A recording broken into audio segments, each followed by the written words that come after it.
Alright, my name's Olin Morris. We're going to be doing a survival life review on CTS Steel. Today I got Kevin with me. Kevin, would you like to introduce yourself? How you doing? I'm Kevin Kimmel Singh. I'm a competition shooter, tactical shooter, avid shooter, everything. Rifle, shotgun, pistol, I'll do it. I love it. Today we're going to be reviewing the CTS Steel since we have a professional shooter with us. We're going to be comparing to some other products by other companies on just how CTS Steel is actually much better for you. We're going to be starting with the plates here. First we have the torso size plate made from AR-500 steel.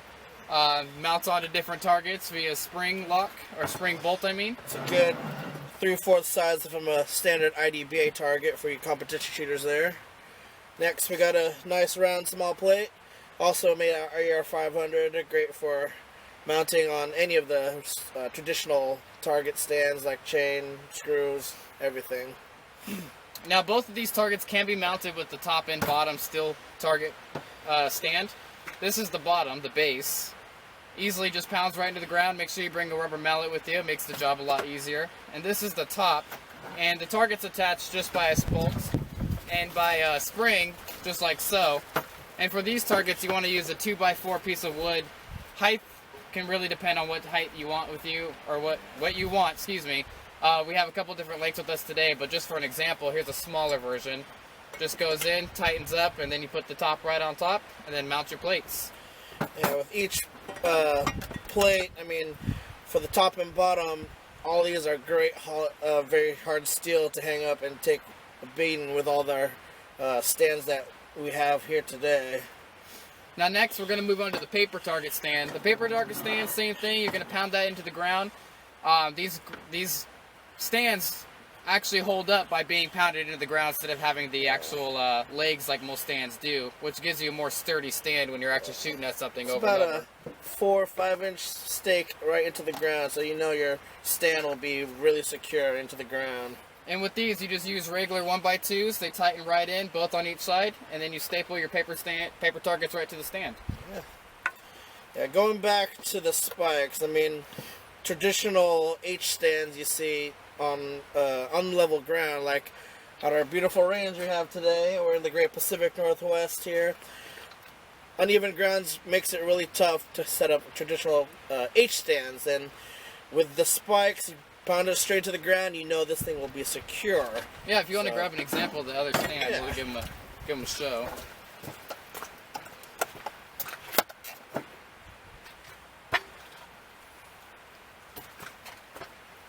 Alright, this side. So traditional stands you see look like an H, and it's really tough shooting outdoors on uneven ground.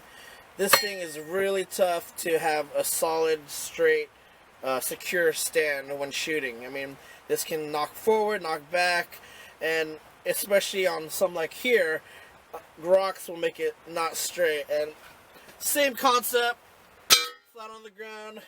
2x4 goes in, and then you mount the target right on top.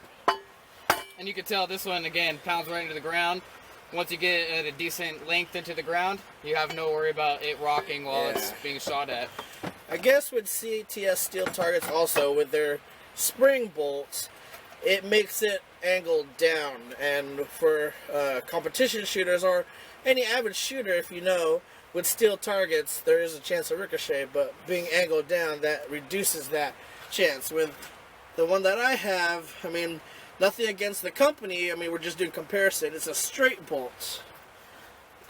Just like so, it's a straight bolt, and, I mean, it could ricochet, it could not, and, I mean, I wouldn't shoot up close like with these.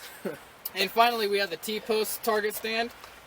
This is intentional to mount it to a T-post. However, we don't have a T-post with us today, so we're going to be using some more wood. What we have today is just a thin piece of wood that we're going to mount it to the ground. It's got a thin slot that mounts just like so. You attach the target, tighten it in with a wrench or socket set, whatever you have. Again, using the spring and the bolt makes it really nice to angle down and hang targets. And stay tuned for the next video, because we're going to be showing CTS Steel while in action. Time to go shoot.